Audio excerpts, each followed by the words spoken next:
We're back. The Ocean Road podcast is back, and we're live in video. This is amazing opportunity to get a chance to speak with you. We said we were going to plan to make improvements and have video podcasts, so this is what we're doing now. Today we're interviewing Chris Martin from New Ocean Wave. Chris is an established ocean rower with 2 attempts under his belt. He's an ex-international athlete in both the juniors and seniors in rowing, and he rowed across the Atlantic in 2005 and 2006 and rowed the North Pacific in an amazing 189 days. Chris is also putting together a race in 2014 for the New Ocean Wave race, and joining us today is Chris Martin. Hello, Chris. Hi there, Tom. How are you? I'm doing really well. I'm just getting over that Olympic fever that I caught. Yeah, I'm really good, thanks. Just so excited by the Olympic opening ceremony last night. Really exciting, and the whole of London's absolutely buzzing. Went out this morning to see the road race go past, and yeah, the whole country has just become completely electrified. Nice. It's an exciting thing. Like I've been to London myself. I've been around London. I've had the chance to spend time there, and it's a busy place without the Olympics. So I imagine what it's like with the Olympics. It's crazy. It's an amazing thing. So are you going to any events yourself? Yeah, I've got some tickets for some of the rowing next weekend, and also bizarrely, my first football match will be at the Olympic final. So oh wow! See them. Excellent. What races with the rowing are you excited to see? Well, I know a lot of the guys from racing in the 8 and also in the men's 4 as well, because I'm a member of Multi Boat Club and so are they. So it's really exciting. Well, I'm sure maybe we can tweet on this video to them, and maybe they can tune in and understand your well wishes for what you're about to attempt. That's it's amazing. I'm just really excited for Team GB. Team Canada has their training facilities for rowing out of Elk Lake, which is just I wouldn't say a stone's throw. It'd be a pretty far stone to throw, but it's just in Victoria here, so we get a lot of rowers here. I've also been tweeting with Adam Creek, who's over in London, and he's been writing stories about his past experience. He calls himself a has-been Olympic rower. So I had the chance to tweet with him and chat with him briefly, and he's actually in London right now. So maybe get a chance to meet up with him. I'm looking forward to catching up with Adam next week. Actually, it's nice, excellent. That's great. So why don't we start first with talking about your Atlantic effort.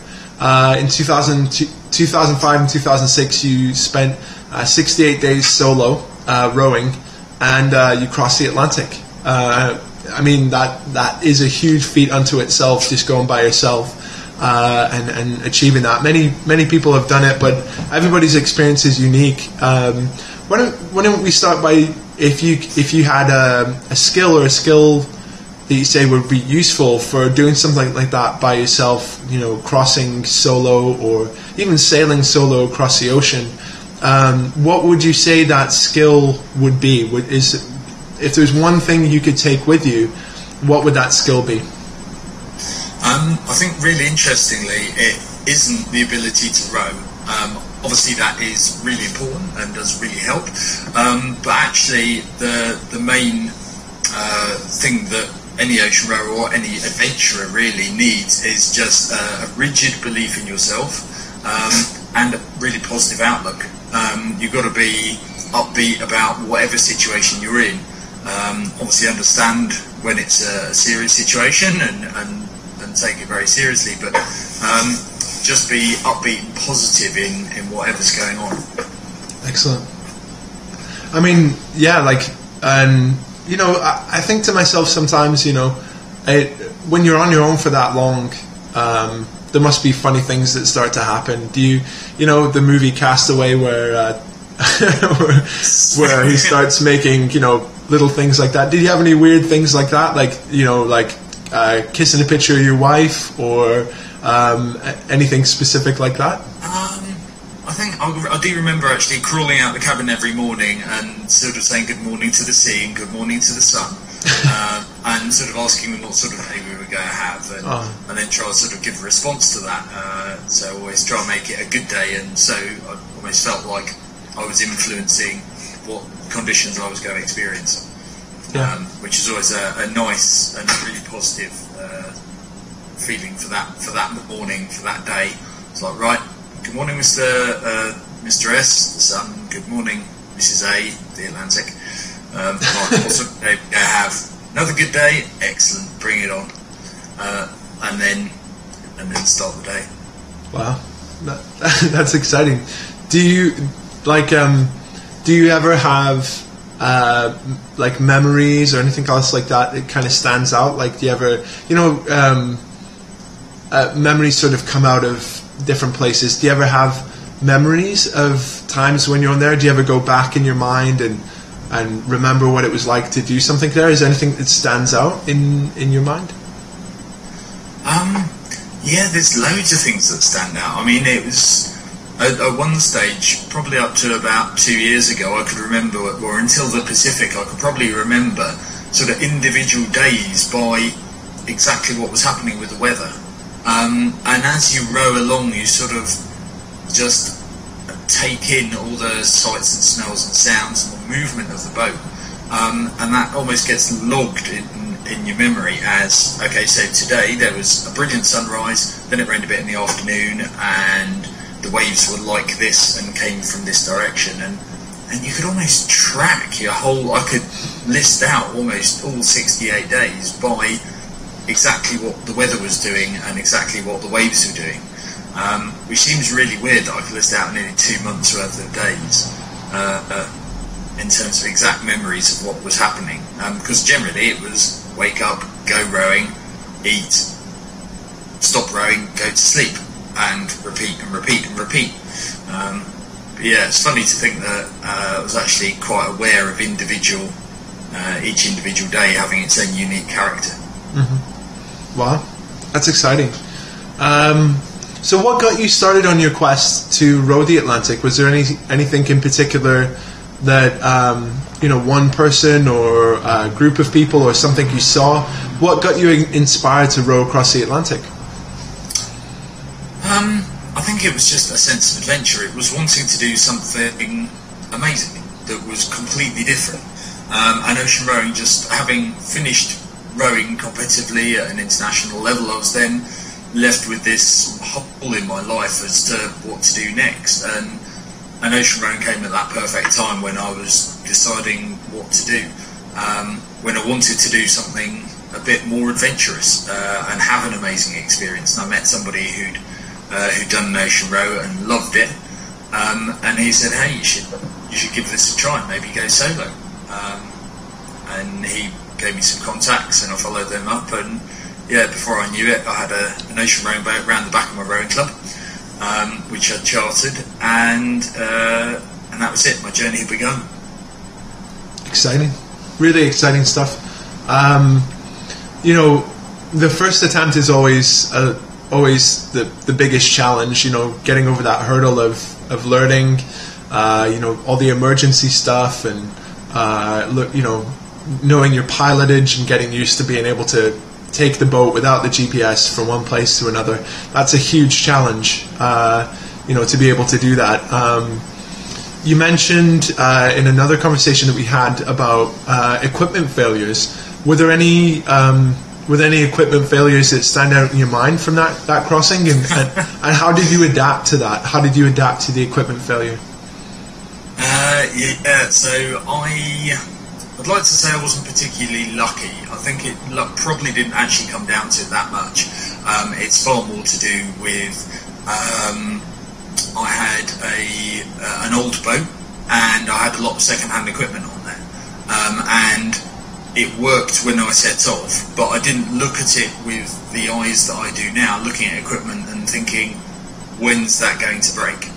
And so I had a lot of equipment breaks. So I had my GPS, the cable that went into the back of the GPS, corroded and broke, so I didn't have any GPS for a period of time. The water maker was second hand, worked fine when I set out, and the motor died during the first 2 or 3 weeks at sea.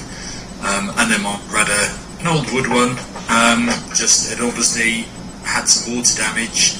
I hadn't assessed it correctly. Had thought that because it was there, it was okay. It had done the trip before, and yeah, it just snapped in half. So I think using second-hand equipment is great if it's really high quality and you've had it checked out thoroughly. I hadn't done that, and that wasn't enough. I mean, that's part of learning. Yes, exactly. It's interesting now as a race organiser, looking back at my first attempt, and I've learned so much from them.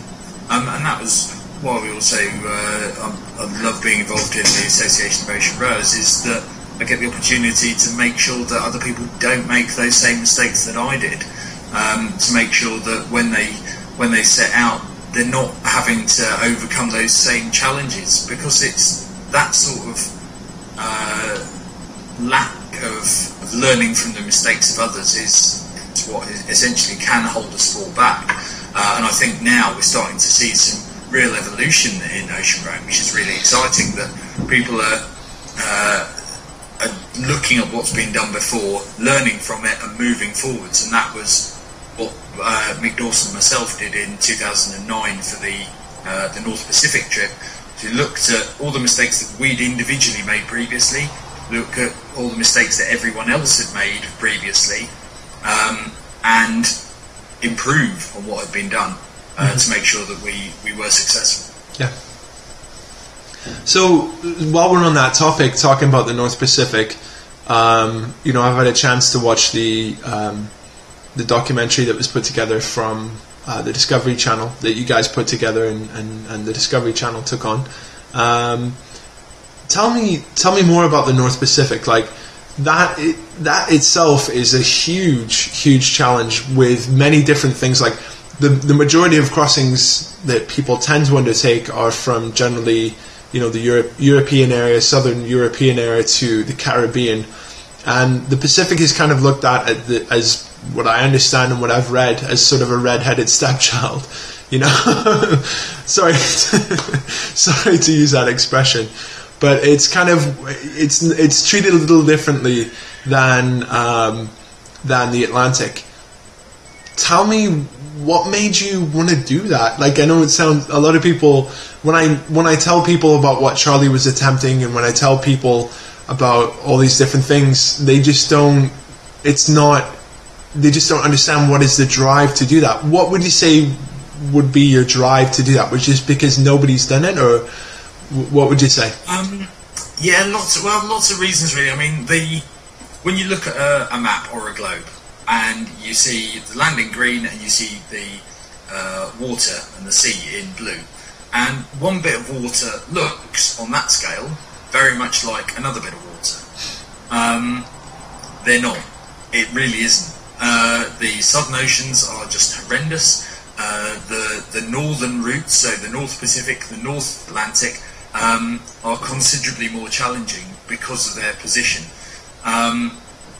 Thankfully, the route for the Pacific Ocean rowing race is from California to Hawaii, so actually at a similar latitude to the Atlantic route, which I did solo in 2005. So it has a different weather system associated with it. The North Pacific has a whole range of different challenges, from just simply it's so damn long. We were out there over 6 months. Admittedly, we weren't fast, but we were a really well-prepared crew, and it still took us 6 months. And part of that is because the weather changes so much more rapidly than on the east to west routes. Every single day, the wind would pretty much be clocking round at least 90 degrees and changing, constantly shifting. So always having to adapt what we were doing. The other major issue is the Kuroshio Current, which comes up from the Philippines, up past the coast of Japan, and then pushes out into the Pacific, which can be brilliant if you can get locked into it, and you can get dragged out.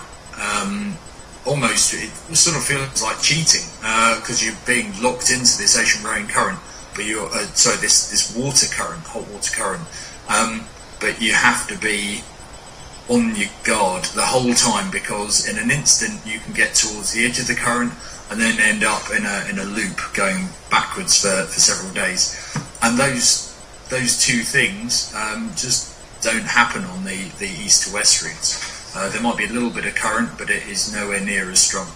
Yeah, I have a bit of nautical experience myself, and those current charts that you can study, you see a lot of the actual movements that take place, and it's one thing drawing it in a pencil, it's another plotting it on a chart and knowing specifically when it's going to happen and for how long and how many knots and things like that. Like it's a challenge. I'll put it that way. Exact science, yeah. It just constantly changes. You can get a satellite plot out, and by the time you've got it, it's 6 hours out of date, and sometimes that can be next to useless. So you've got to you just have to deal with what you've got. So we had a thermometer underneath the boat, through the hull mounted thermometer to measure the temperature of the water, and so we knew that when it was 24 degrees we were near the centre of the current and we were safe. And as soon as it started to drop to 23.5, 23, 22.5, 22, as soon as it started to hit those lower numbers in degrees Celsius, we started to panic and had to work out which direction to go in to get back into the current. And even then, sometimes that's not that clear, because it can fork and divert. So it's a constant concern. Now, the boat that you took for the Pacific row was a lot different than the Atlantic. You came up with a special name. Perhaps you'd like to tell me more about it? Yeah, so for the Atlantic I used one of the plywood flat pack boats that have been used previously for a lot of ocean rows, but she'd been used for, or I think my row was the 5th time that Pacific Pete had been used. Bojangles, the boat that we built for the North Pacific trip, was originally a solo boat, or designed as a solo boat for Mick Dawson's solo journey, until he asked me to join him in her to go and do the route. So we had to make some little adaptations to the cabins to make sure that we could actually both get a rowing position on deck. Generally we'd only row with one of us, but we wanted the option, if we needed to, and we did need to in the event, to be able to both row at the same time.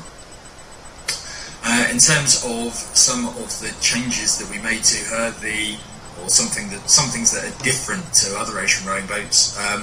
The steering is hydraulic steering, so we don't need to lock it off in any way. Just put the steering wheel into the position that we need, and that's it. The steering's set on that bearing, which is absolutely that's the perfect solution for that route. Absolutely, because you just want to be able to fit it and forget it, and know that it's absolutely bomb-proof. Yeah. We had 35mm stainless steel rod, which was the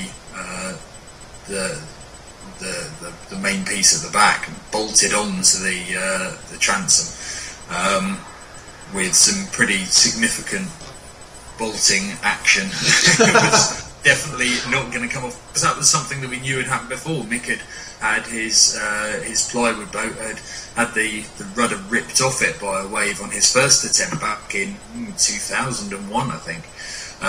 So that was really important that we got the steering right. Secondly, we had an extra, I think it was about 20 kilos of lead built into the keel to make sure that there was no chance of her not self-righting. Almost even if we had the hatch door open, the boat would still aggressively self-right. Thankfully, we never even needed to find out, because she was so aggressively buoyant. It actually made it quite uncomfortable for the first couple of weeks at sea, because she was really, really unhappy about being anything other than perfectly upright.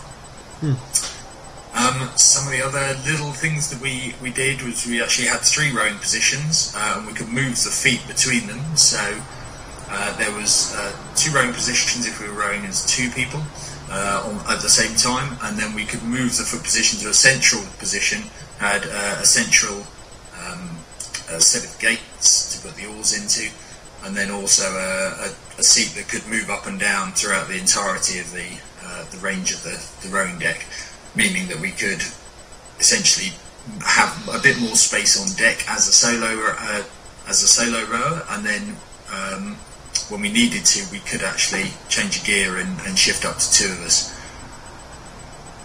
Cool. I mean, it's exciting. The name of the boat, Bojangles?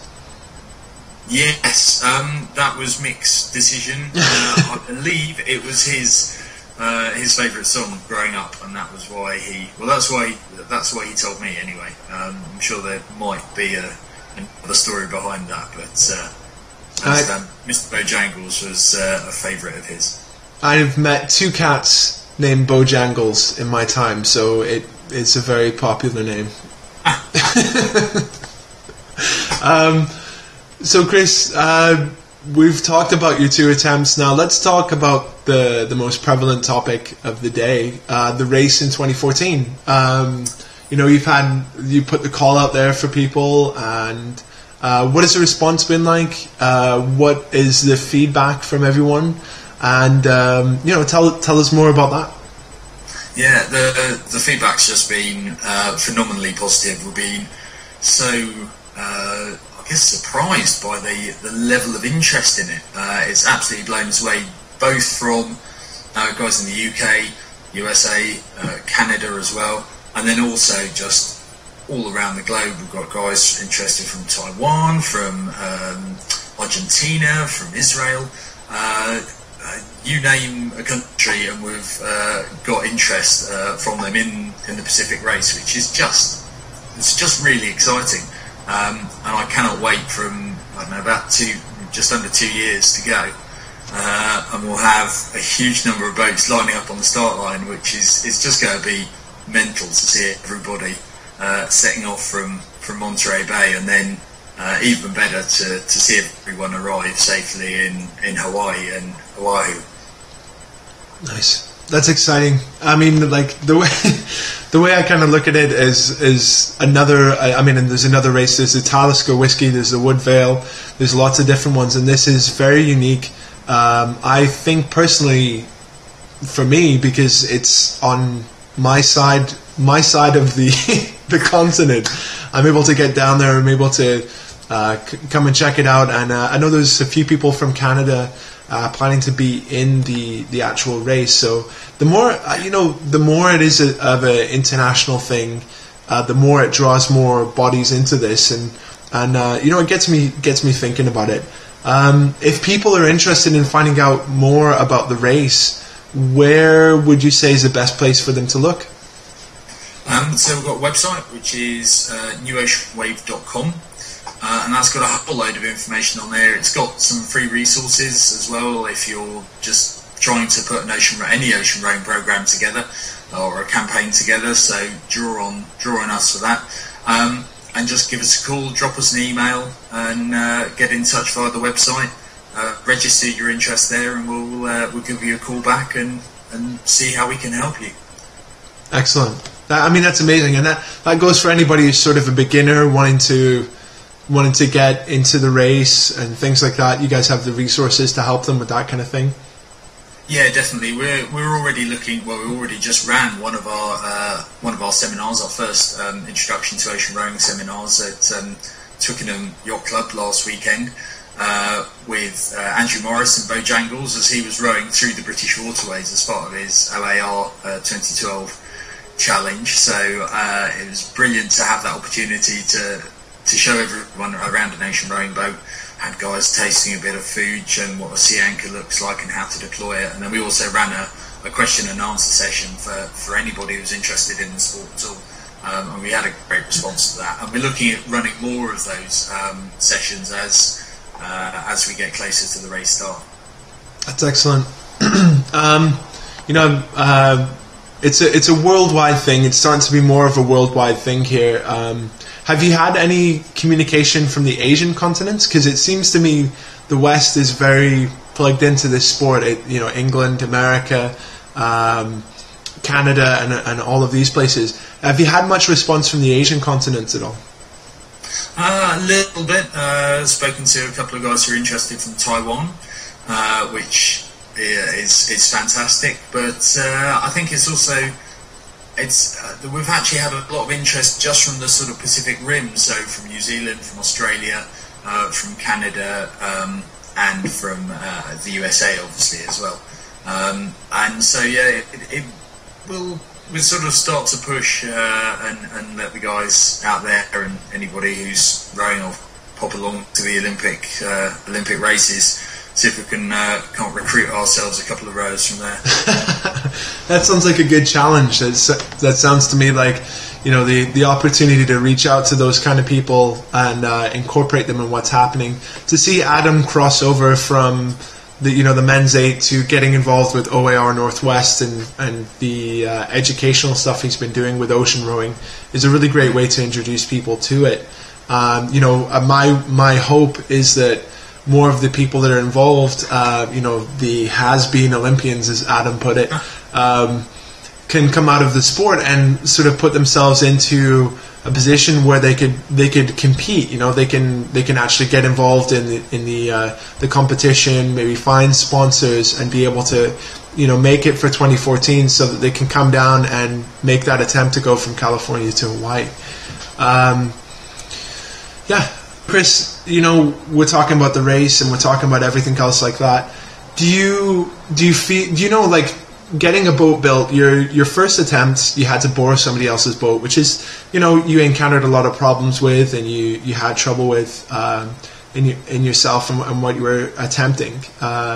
Now, in terms of getting a boat built, what would be the best way to go about that? And especially, in areas like America and England and places like that, where, I wouldn't say where's the best place to get it built, but where is, what would you say is the best option? Actually, that's a really good point. It's something we've been asked an awful lot at New Ocean Wave.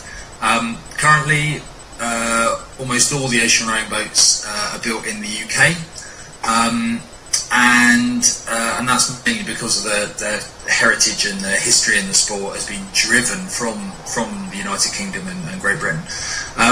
We have been looking at and in discussions with several boat builders in the US and in Canada, with the aim to try and get somebody out in the US to start building ocean rowing boats out there. Although at the moment the prices that are coming back with are significantly higher than those in the UK, so much so that it's actually cheaper to buy a boat in the UK and ship it to the west coast of America or up to Canada, than to buy this boat from a US or Canadian builder. So we're still working on that. We believe that sometime soon in the near future we will be able to offer ocean rowing boats to guys in the US and in Canada from builders in those countries, but currently it just isn't financially viable, so why would anyone do that?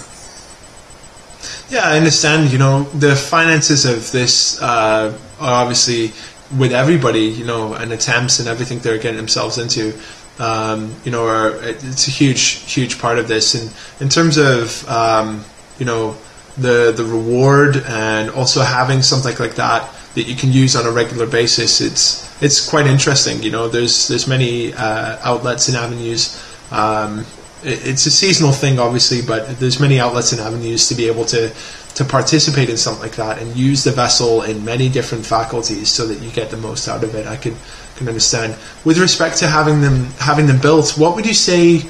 Let's just do I don't know, just for everybody out there to understand more, what would you say is sort of a benchmark for a finished vessel that is fitted out but not with radio or anything else like that? What would you say is just a raw vessel? What do you think something like that would go for? Oh, it depends. That's a tough question. Yeah, I think it's essentially it's several £1,000s, or several $1,000s, and you should speak to individual boat builders. Have a look on the New Ocean Wave website. We've got links to some of the main boat builders in the UK for some individual details, because we've got some of the brochures. This is one from Rannoch.